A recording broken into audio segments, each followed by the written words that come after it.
Well, we have a great turnout today. Thank you so much for being here. There's some space up here. This is in class, so you can come up here and no one will call on you. And please grab some lunch if you haven't already. So how many people are here for the first time? Great. Well, welcome. This is our 14th year. I can't believe that. That's amazing. And I'm really happy to welcome you on behalf of the Office of Religious Life, the Levin Institute for Humanities and Ethics, and also USC Spectrum. These three entities are major campus programming entities and do incredible programming throughout the semester. So I encourage you to check out all three, Levin, Spectrum, and Office of Religious Life. We have a sign-up sheet for the Office of Religious Life newsletter in the back if you'd like to sign up. And we hope you join us for all of our What Matters to Me and Why events this semester. We have one every month. We, of course, will welcome Jeremy Kagan today, and we have Sherman Jackson in October, Diane Winston in November, and Urvashi Mitra in December. You know, I was reading a book this week called Excellent Sheep. It's making the rounds. It's sort of a scathing critique of higher education. And one of the author's provocative points is basically that we don't challenge students or university members to think about what matters to them and why in their life. And I felt like the book really made a good case for a series like this, where we're not only exploring what matters to the speakers and why in an out-of-the-classroom context, but I think we can also explore what matters to us and why in an introspective way. So I'm really happy that all of you are taking this journey with us this semester. Before we begin, I think I'd be remiss if I didn't say that we had quite a tragic summer here with the death of our beloved Viterbi student Shinranji. I know a lot of people weren't here this summer, but when a tragedy like that impacts us, the Trojan family really means something during those times. And as a family, I just ask that we all keep Shinranji's friends and family in our thoughts and our prayers as we start this new semester. And before I introduce the student who will introduce the speaker, I'm just going to shamelessly plug a few upcoming events. On Friday, there's a full-day conference called American Muslims in Public Service. It's going to be happening at the Ronald Tudor Campus Center, and the keynote address will be given by Representative Congressman Keith Ellison from Minneapolis, the first, I think probably the only Muslim American congressperson. He made headlines when I believe he was the first person in American history to take his oath on the Quran. He will be giving the keynote address on American Muslims in Public Service at 5 p.m. at Bovard. And that's free and open to the public, so it's a great opportunity to see him on our campus. On September 11th, which is next Thursday, we're going to formally install our 9/11 memorial on campus, and that will be done outside of DPS, which is on McClintock, at 6 p.m., and that's a university event, and we'd love to see you all there. And on September 15th, we're screening a short film called Of Many, which was produced by Chelsea Clinton, about the relationship between NYU's imam and rabbi. It's really a film about Muslim-Jewish engagement on American college campuses. That's at 7 p.m. We're going to sort of confirm the venue this evening, so you can check on the Office of Religious Life or Spectrum webpage for more information, and we'd love to see you all there.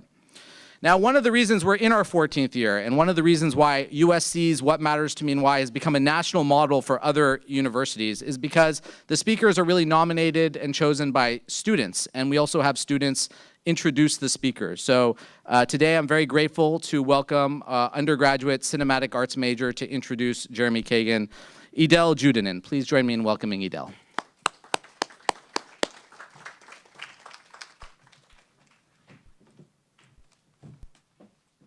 Hi, everybody.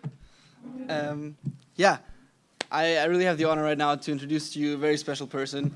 I'm introducing to you Jeremy Kagan, who, the list is so long, it's really hard to introduce him in such a short time, but I'm going to try. He's, of course, an incredible filmmaker. He's a director of feature films like The Chosen, Heroes, which was a blockbuster, which was a box office hit. He directed TV series like The West Wing. He is an Emmy award-winning director and truly just an admiring role model for a lot of people in the film school. But besides that, Jeremy Kagan he's a humanitarian who was doing a lot of advocacy films for various of nonprofit organizations, national nonprofit organizations. He's, of course, an outstanding professor whose classes are extremely popular and always full and extremely hard to get into, believe me. He, I think, has taught probably on almost every single continent so far. And besides that, Jeremy's just really a great, great person. And I volunteered to introduce him because it was important to me. Because when I got rejected here in the film school, I sent out an email to faculty and staff and a couple of students, and he was one of the first people to reply immediately and said, yes, sure, I'll meet you for a coffee. And then instead of meeting me for a coffee, he basically invited me to a service and then invited me over to one of his friends' Shabbat dinners, and that was really one of the most the warmest welcoming I have ever received from a stranger. And I just wanted to introduce to you Jeremy Kagan.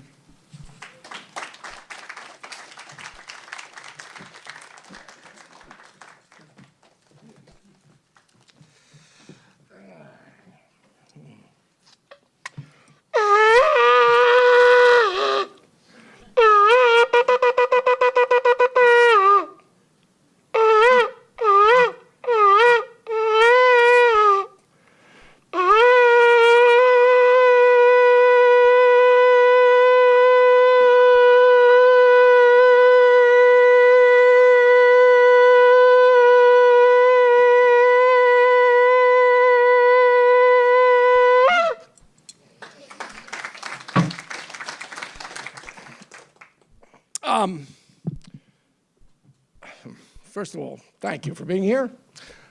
This is in the Jewish calendar called the month of Elul. And it's a month right before what are the high holidays. Some of you may know they're coming up because we often at colleges and schools get a day off, Rosh Hashanah and Yom Kippur. And it's a time of reevaluation.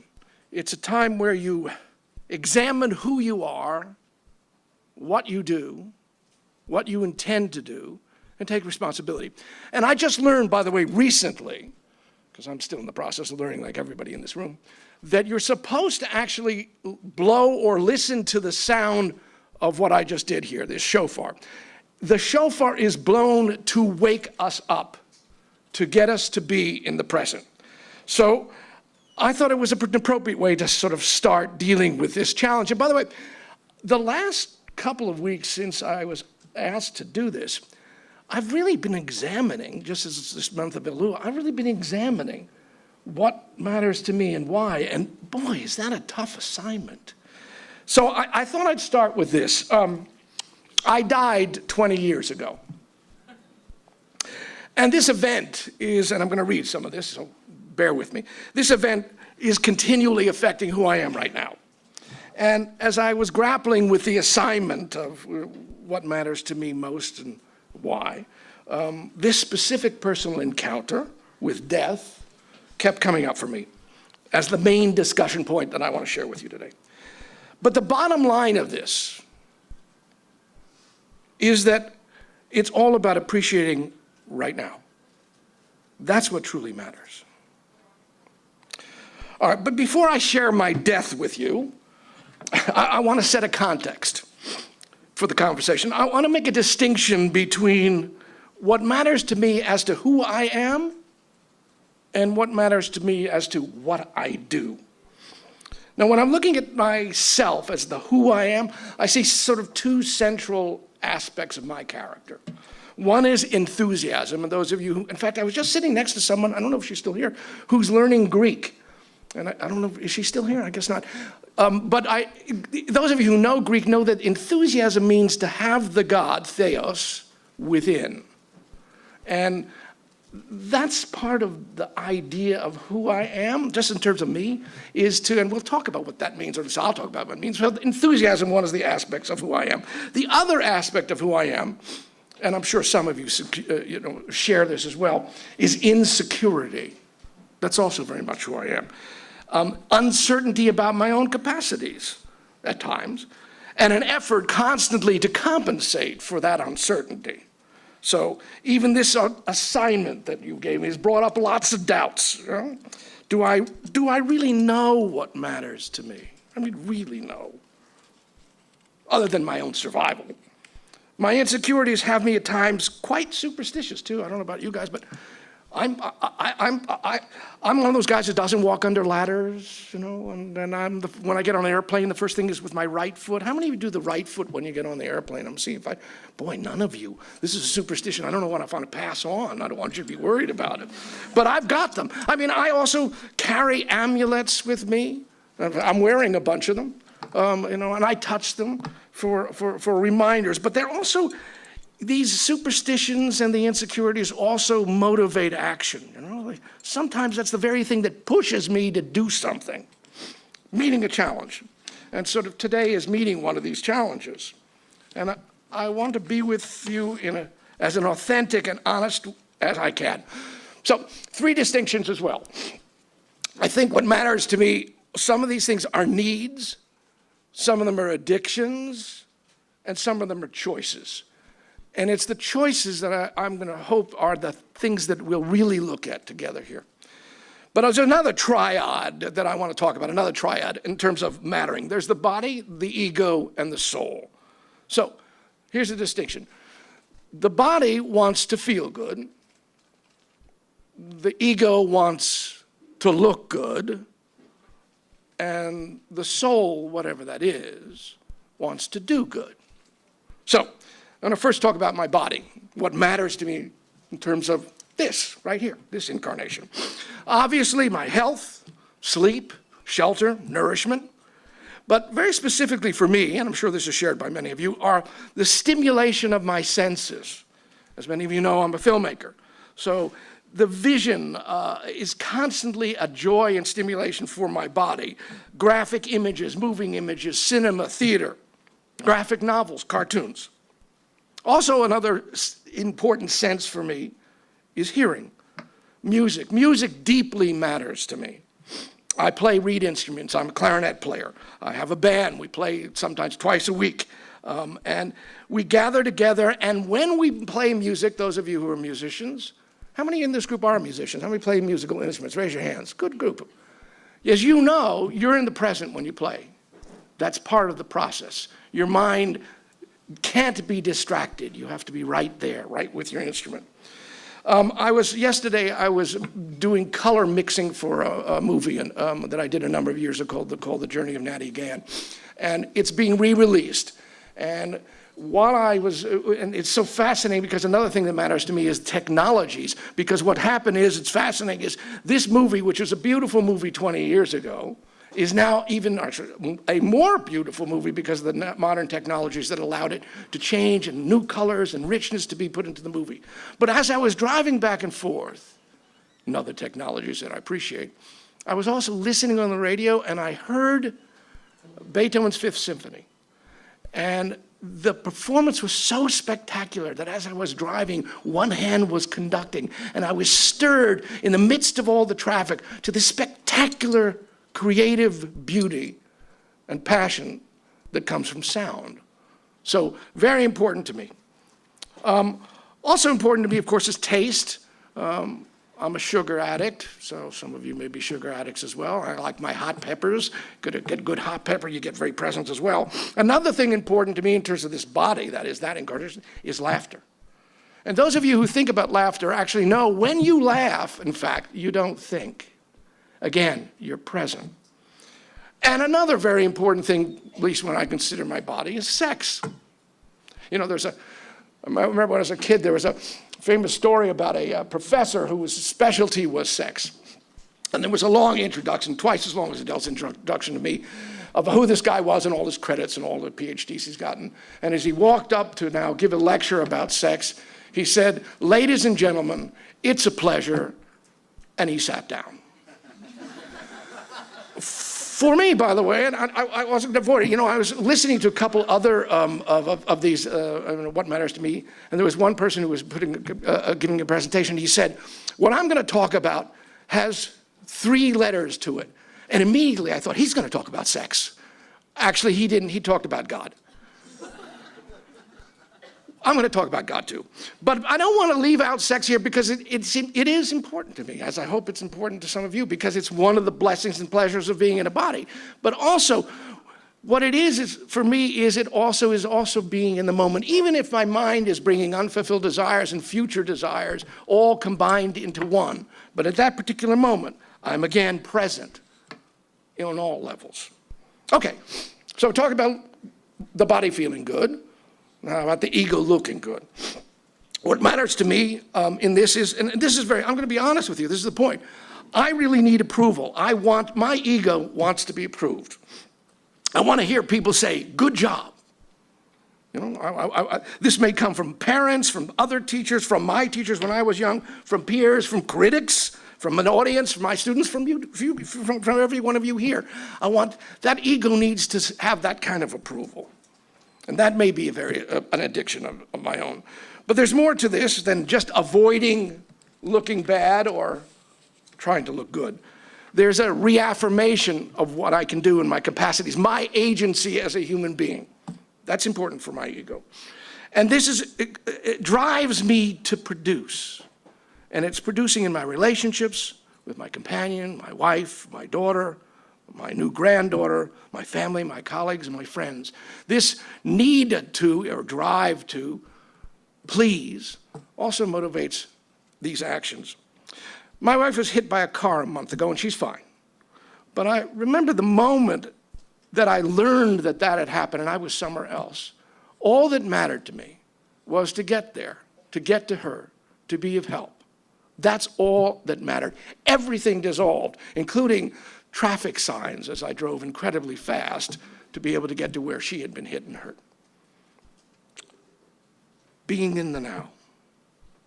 Then there's the ego of doing good work, or doing work, which entails being open to other people, to new ideas, to learning continuously. When I bike ride, which is part of my pedaling, that is pedaling and feeling good, I have earbuds on and I listen, mostly, by the way, to spiritual tapes as I go around campus or around the beach where I live. All trying to expand who I am so I can do work that is worthy and worth doing. And for me, often this is work that is about contributing to improving who we are, doing good work. And that matters to me. I've been very fortunate in many ways that have allowed me to concentrate my skills on making things that potentially can make a difference. You saw some of the titles here in the opening of this conversation. Movies like The Chosen, the ACLU's Freedom Files, Catherine, Bobby's Girl, and movies for the Doe Fund, which is works with the homeless people in New York City.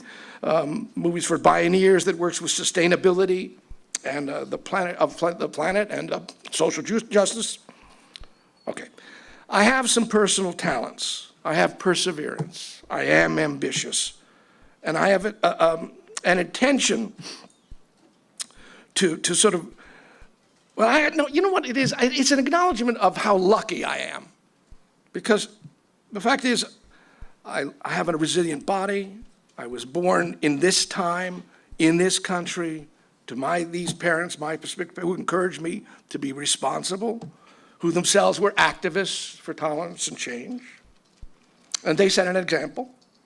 And they supported my education and my inclination and desires. And when I was young, they insisted on my developing artistic skills. They made me learn musical instruments. And they sent me to an excellent high school that I didn't choose. They chose, not my choice. But from that came a Harvard education and graduate film school. And they encouraged me to meet others. In fact, one of the things my father used to quote all the time was a sage named Martin Buber, who said, "All life is meeting." So from these meetings came lots of opportunities that have led to my film and television career and to my academic career. People who saw who I was and what I had done and asked me to do more. But I was selective. When offered diversionary junk, I was able to say no and be able to sort of drop out of the business. Twice I did this. And oftentimes when you say no to things, other opportunities open for better work, or you create your own work. And I've been circling around that kind of integrity in my life. I do it right now. So one more item about my ego, and that's dreams. I'm a dreamer. I dream every night. I remember my dreams. They are the expansion of what can be. And that's also part of who my ego is. But as I mentioned in this tripartite about body feeling good, ego wanting to look good, it's the soul that wants to do good. But what is good? And what is the soul? So I've been deeply exploring this question, as I said, for the last 2 decades, since I died 20 years ago. And here's a short film. Let's see if this is all going to work. We'll see. Let me see, I need to go forward. How are we doing here? I seem to be stuck, guys. Can you hit the one? Let's see if that'll play. Let's try this. This journey started with a sweat lodge. I don't know if any of you know what that is, but sweat lodge has been around for thousands of years, and it's a process in which you go inside a very hot space and you sweat a lot. And you sort of are purified beforehand because the object is to really face who you are. You can't sort of lie in the heat. You have to tell the truth. And as I came out of this lodge, it was about the same time of year. It was very cold. It was up in the mountains, and I suddenly fell to the ground. And I literally could not move. I couldn't feel my fingers. I couldn't feel my feet. I couldn't move at all. Not only that, but I realized I couldn't talk. I couldn't see. Everything started to get black and striated. I couldn't hear. I thought, I'm in big trouble. I may be dying. So I tried to do everything I could. I tried to hold on. There was nothing to hold on to, but sort of interiorly in my imagination, I tried to hold on to myself as much as I could. It's like holding your breath. If you all held your breath at this moment, for a certain length of time, you can hold on, but finally you can't. And I had to let go. And I did let go. And then a remarkable thing happened. I felt at incredible peace, incredible ease, amazing release. And I thought, whoa, is this what death is? And then I started to say, wait a minute, but I'm conscious. Well, if I'm conscious, I could think, what's going to happen next? Now, my parents told me there was no heaven or hell. I don't know about your parents. But when I was in school, I read about heaven and hell, various books and various movies and various images I thought and thought, what if there is a heaven and hell? And I hadn't been the best of all human beings, so I figured if there is, I'd probably end up going to hell, which is exactly where I went. I went to my version of hell. It's horrific, and we don't have time to tell the story, but the point is I was in hell. But suddenly I realized in my own hell, I couldn't feel anything. My body was gone. This was all just imagined. Hell was merely an imagined idea. Like any idea, like a cloud. An idea is like a cloud. It'll change in a second if you let it go. And that second I let it go, and hell was gone. And then it went on what's called a classic near-death experience, in which many people have had these, sort of traveling through a kind of strange, grayish, cloudy space, and there were beings to my right and left. I didn't know they were dead relatives or guides or something like that. And then I had another revelation.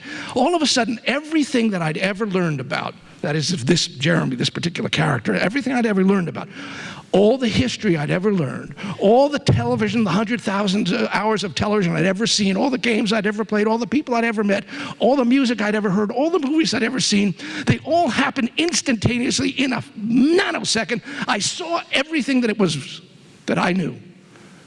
Everything in a nanosecond. Who created this? What was this? And I realized that too was an illusion. And as all history suddenly dissolved, I saw what was going to happen to me. What was going to happen to me, whoever I was now, I was about to become a piece of stardust. And I was in blissful ecstasy of perfection. I loved it. If there was love, to have love. It was an amazing, amazing moment of absolute joy and serenity.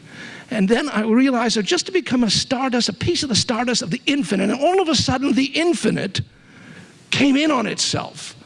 Everything suddenly became nothing, and I lost consciousness.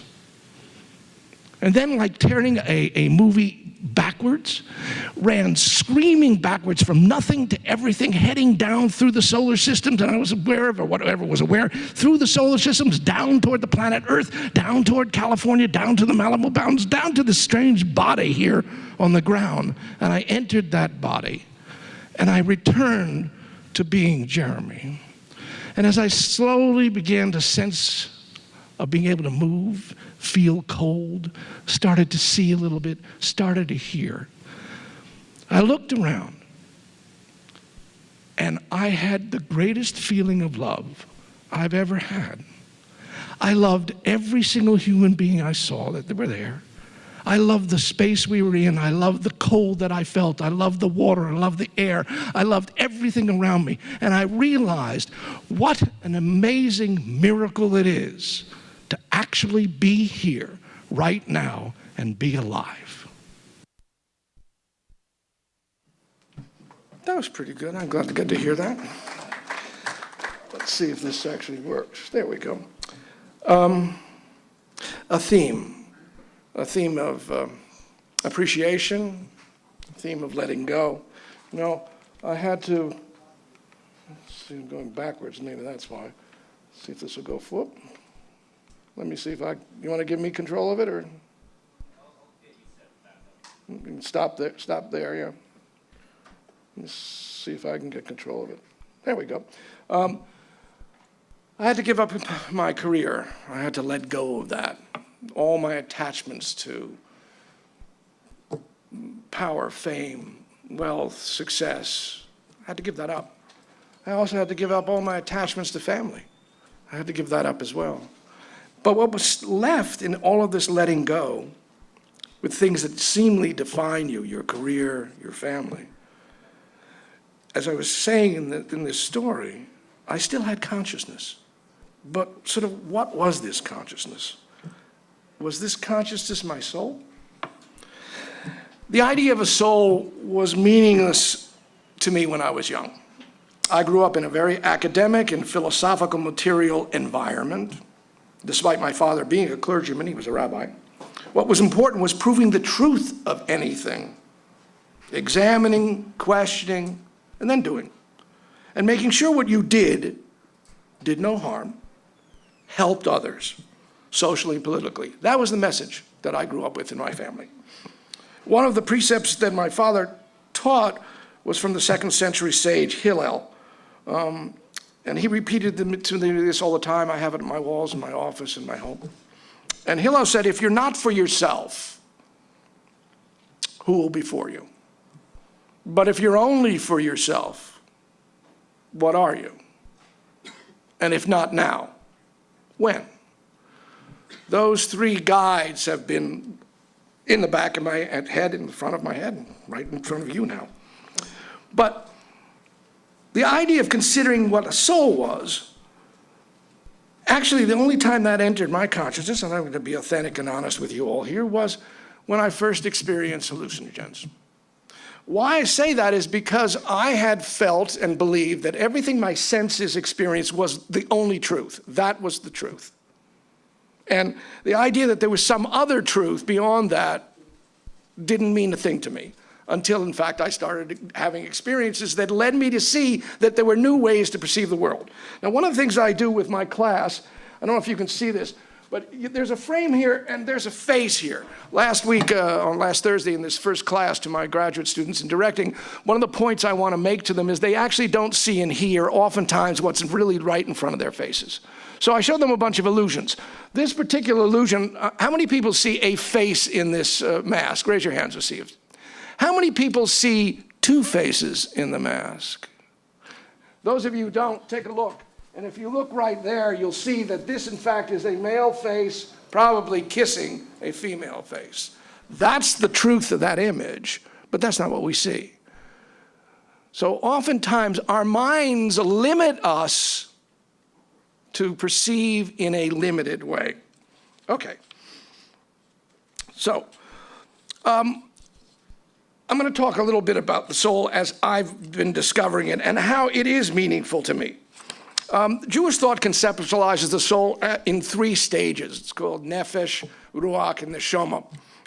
Hindus have a similar thing in terms of the gross body, an astral body, and the causal body. The point of all of these is the idea that we're sort of in these containers, which is our incarnation, and there's something beyond that, and that we go through stages of disconnecting from our ego-centered self and connecting or even reconnecting to a deeper truth, to the source of who we really are. It's stages of learning and of spiritual cleansing, and it takes work. You have to actually work at this. There's an image that I had that who we are, if you can see these figures down here, we have the spark of sort of the great truth and the universal oneness within us, but we're pretty distant from it.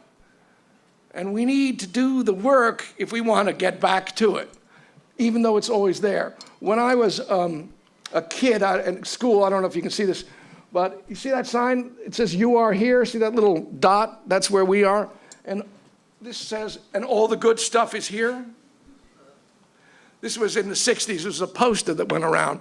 Because the question is, are we going to limit ourselves to the smallness of our egos and self-centeredness, or are we going to expand beyond that? Now, I saw a process where there was a truth that gets transferred both genetically and spiritually into our growth as children and our death, and it circles back around. And that's a truth that I began to explore, the soul's journey. Okay, one of the things also that just last week, someone was saying, if you think about ideas when they come to you, sometimes those ideas seem to come from somewhere else. Einstein once said his greatest ideas did not come from his thinking. It's being open to the possibility of a greater truth entering into your consciousness. Okay. My spiritual search led me to the wisdom of Native Americans, to the teaching practices of Indian sages like Krishna, Ramana Maharshi, his disciple today, Gangaji, the hugging guru Amma. Those of you who have that opportunity, she comes here once a year, quite an experience. The insights of Ram Dass, the Dalai Lama. I once was with a 3-day seminar with him, and he said, the realization of emptiness is the antidote to the afflictions of the mind. And we all know what the afflictions of the mind are. The chattering monkeys inside our brains that are criticizing us, that are diverting us, that complain, that make us suffer even when there's no need to suffer. But what's that emptiness? Another aspect of the journey has been, for me, teacher plants that have allowed certain insights, that have allowed me, this is from an experience a year and a half ago with shamans down in Ecuador. And on this journey of 11 days, there were a number of messages that came to me, messages from sort of a deeper source, like, you are okay where you are, which is a great message, by the way, if you just carry that with you when you leave here, knowing that wherever you are, you're okay. Even in the suffering. That's a tough one to take, but it's true. The other one, the message that I also was given was, you're always supported. And think about it. The planet supports you. Literally, it supports you, even by gravity. Appreciate the miracle of life was another message. Go gentle. And love is an action. Now, the specifics that I want to sort of emphasize right now is, for me, this all led to the Kabbalah, which is Jewish mysticism. Something I didn't take seriously at all until these last some 20 years. And there's something I do twice a day, which proves that it matters to me, because to talk about something and say it matters to you, well, that's just intellectual talk. But to actually do something, that means that, in fact, it really is part of who you are. And this particular doing is, I recite internally a mantra. And I'm going to mix my metaphors in terms of cultures and religions, because, as you know, mantras out of Hinduism, Judaism doesn't use the word mantra, but Judaism does use meditation for thousands of years. That's what Kabbalah is about. It's an intellectual exercise in turn to try to understand who we are and the cosmology of nature itself, and how one gets connected to deeper truths. And there's all kinds of meditative exercises. And this particular meditative exercise is based on 6 words. They're known as the Shema, And those of you who are Jewish or maybe or not have heard them, Shema Yisrael, Adonai Eloheinu, Adonai Echad. It's translated and mistranslated as, Hear, O Israel, the Lord our God, the Lord is one. That's the translation, but that's a mistranslation. My work on understanding it and how it operates in my life is another translation, which is concentrate, you who struggle with the unknowable, which itself creates the diversity that is, and know that all of that is one. I'm going to look at these 6 words for a second, because what I do with these 6 words is I run them through my body in energy centers. It settles me, it calms me, it remembers me, it reconnects me. That's the why I do it. And that's why it matters to me. Shema means focus, focus your energy, concentrate. Yisrael actually means someone who struggles with God. There's another sort of semi-name for the power source. And think about it. We are always struggling beings. We're struggling with ourselves. We're struggling with others in relationship. We're struggling with the work we've got. We're struggling if we think and consider what is God and why are we here and why the confusion and chaos of our world. We're struggling with that all the time. Then the next word is actually not a word at all. It's these letters. These are Hebrew letters, Yud, He, Vav, He. They are unpronounceable. It's a fascinating concept in Judaism, which is that God, which is beyond any of our knowledge. I mean, we're limited. We have great capacities to create and think, but we're limited. Even language itself is limited. So if we're going to have language to define God, how are we going to do that? So in Judaism, they're just 4 letters that indicate the infinite creative source. But you can't pronounce it. And interesting enough, those 4 letters, though, if you put vowels to them, spell out 3 words in Hebrew. Yehovah, Yah, and they translate as future, past, and present, all happening at the same time. So that's this idea. Now, the next word is Eloheinu, which means essentially nature, the world we live in. Then they repeat that word, the Yud, He, Vav, He that we just heard, they repeat it again. And I was asking myself, well, why do you repeat the idea that you unpronounce the name of God twice? What's that about? And I realized what it was about for me was, on one level, it's the macrocosm. 2 nights ago, I was out in the desert looking up the stars and the cosmos, and it's just spectacular, the universe that we live in. And the discovery of dark matter, and what does all that mean? And on the other side of that is the microcosm, getting down to quarks and lightrons. So it was the 2 sides, the absolute enormity of existence and the incredible specificity of existence. And all of that is one. So what I do daily, twice a day at least, sometimes more, is run through my body. I think I've got an image. Oh, just an interesting concept here. That's that prayer in Hebrew, Shema Yisrael Adonai, or Shema, the non-name Eloheinu, the non-name Echad. Notice there are 2 letters that are large. They're the ayin and dalet in this, and if they're the only 2 large letters in the entire Torah, which is where this comes from. And those 2 letters, by the way, put together spell one word, which is ad. And that word means witness. Now, if you think about the near-death or through-death experience I had that I related to you, that you saw, the big moment was no longer being connected to Jeremy, but being a witness of everything. This prayer is also reminding us that we have the possibility of being witnesses. Those of you who suffer, and when things are painful, both emotionally and psychologically, and sometimes even physically, we get so stuck in those places that we are owned by that suffering. But every now and then, we step outside and can look at ourselves. Be the witnesses to what's going on. That also is who we are. So this prayer that I say continuous to me is reminding me, concentrate, concentrate on the struggle that we're going through, that I'm going through, that in fact there is the infinite source, which creates all the diversity of existence. And that infinite source, just like all of us here, everything that is one thing. And when I do that, I center. So that truly matters to me.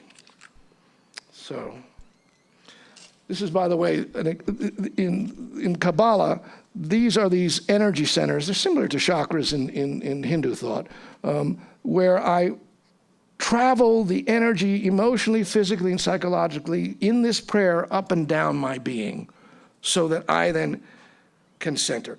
And obviously, Judaism itself is important to me. You can tell from what I'm sharing to you here. These are 54 paintings that I made that are responses to every single one of the chapters of the Torah, all exploring the same thing. In the end, it's all one thing. So I see my work, and this is where I'll leave you. I'm going to save 5 more minutes, and if anybody has anything they want to discuss, we'll do it. But I see my work as a reflection of this intention to make a difference, to make creative expressions that can matter, and to seek that deeper connection. And so there are 3 concerns that I have right now. These things matter to me. One of them is this. This is called the Change-Making Media Lab. This is something we have here at USC through the School of Cinematic Arts that I founded. Our interest is to be able to provide cinematic formats for people who are trying to advance and advocate causes. So, for example, on the left, this was a project which did for the National Cancer Institute. And we were exploring something that fascinates to me and does matter to me, which is how do you get people to alter their awareness or change their behavior by using cinema? How does that work? One of the things we did last year was to compare the nature of an informational, meant to change your behavior, versus a drama or a comedy with the same messaging. And after making these 2 movies, the social scientists who have been doing the research actually just published a paper 3 weeks ago in which it turns out that a narrative story motivates behavior change more than an informational documentary. So the story makes a difference. And one of these things that we're pursuing in this particular encounter is what's called entertainment education, which means using good stories and narratives to change awareness and behavior. So the Change-Making Media Lab is doing this constantly. This is something that we have here at USC, and this matters to me. Do you want to do something to end gun violence in America? This guy's also talking about something too. But how are we going to do it? This matters to me as well, which is the issue of gun violence in America. I'm going to stop this for a second because I'm about to make a movie called Shot. It's the story of what happens to an innocent bystander who gets shot and a 15-year-old kid who unintentionally shoots him. And it's about our gun culture. And it is a narrative. It's a narrative feature film.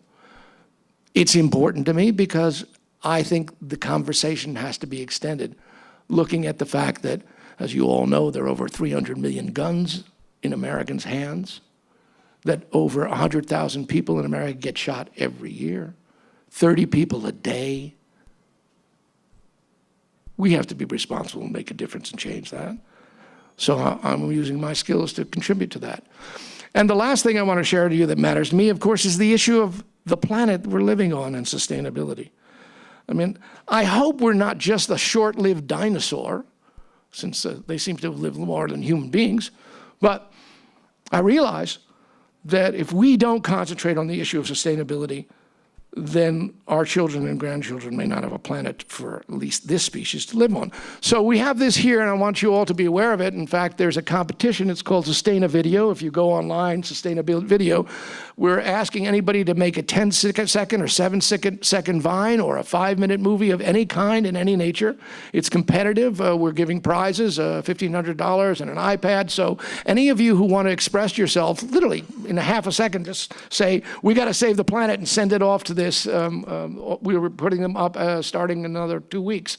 So this is an effort to get our community here at USC involved in expressing themselves about sustainability. As many of you know, this university is not particularly high on compared to other universities in taking care of the issues of sustainability.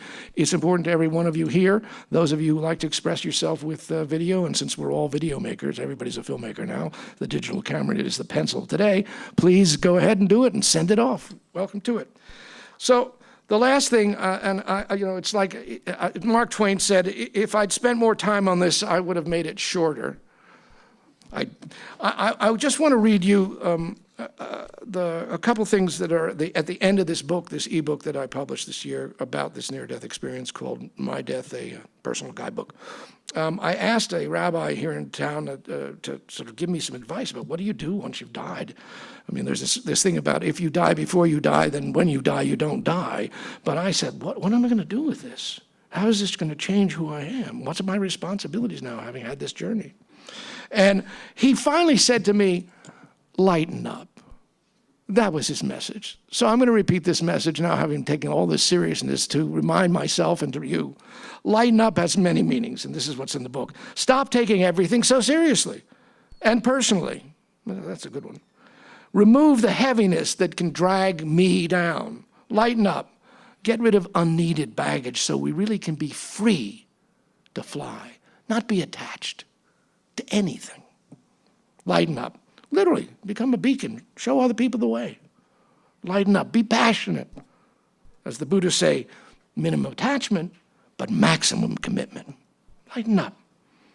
Lighten up so we can get rid of the arbitrary limits that hold me back and let the constraints of shouldn't and couldn't literally disappear. Okay, and then there's enlightenment itself, opening up to the spiritual truth that we're all interconnected.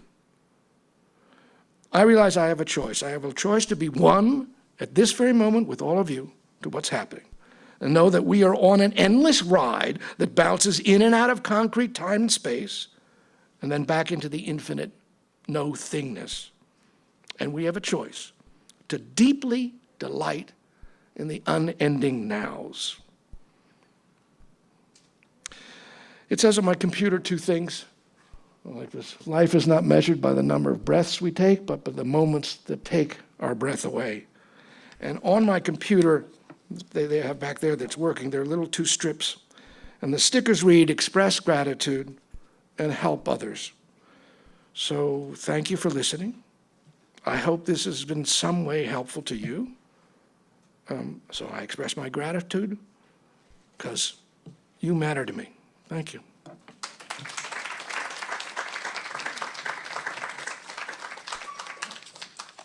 So I've said a lot. We've got a couple of minutes before class. I don't know if anybody has anything they want to ask or state or whatever, but please do. You mentioned diversions you had to say no to. What were they, Hollywood diversions? Yeah, they were Hollywood diversions. They were like, for my first feature film offer, and as a new filmmaker in Hollywood, you want to do a feature film, was a movie called Rape Squad. A bunch of raped women who went out and killed people. I said, no, I don't think so. That's not really for me. That's an example of that. That happens a lot. Junk is offered because junk is sometimes commercial. But yeah. Great talk, very profound and moving. Can you talk about your involvement with the film Roswell, which I love, by the way? Thank you. How you got into the project and whether or not you followed anything beyond that?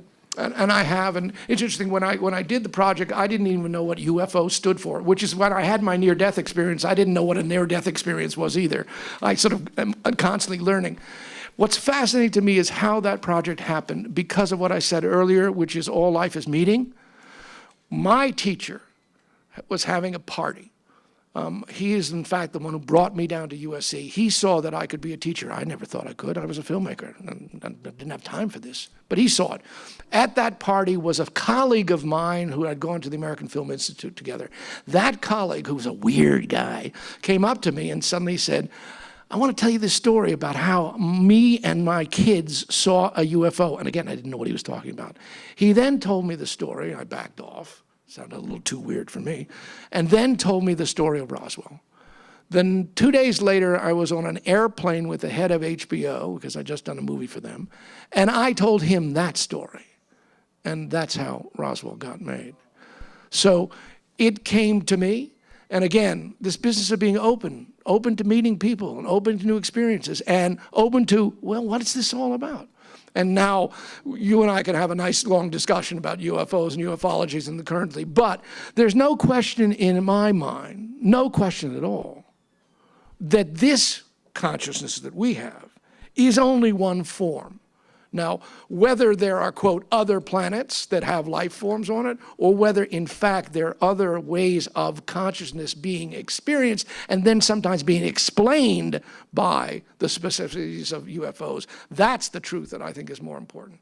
That we need to recognize we are far more than the limits we think we are.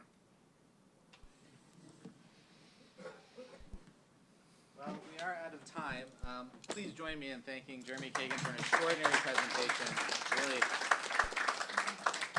I don't really know what to say. It was unbelievable. It gave us a lot to think about. And from the student committee, we'd like to give you this gift, a journal to continue to record what matters to you and why, and our deepest gratitude for starting the semester off with such an elegant and poignant presentation. So thank you. Thank you. That's great. Thanks, guys. We'll see you next month for Sherman Jackson. Thank you.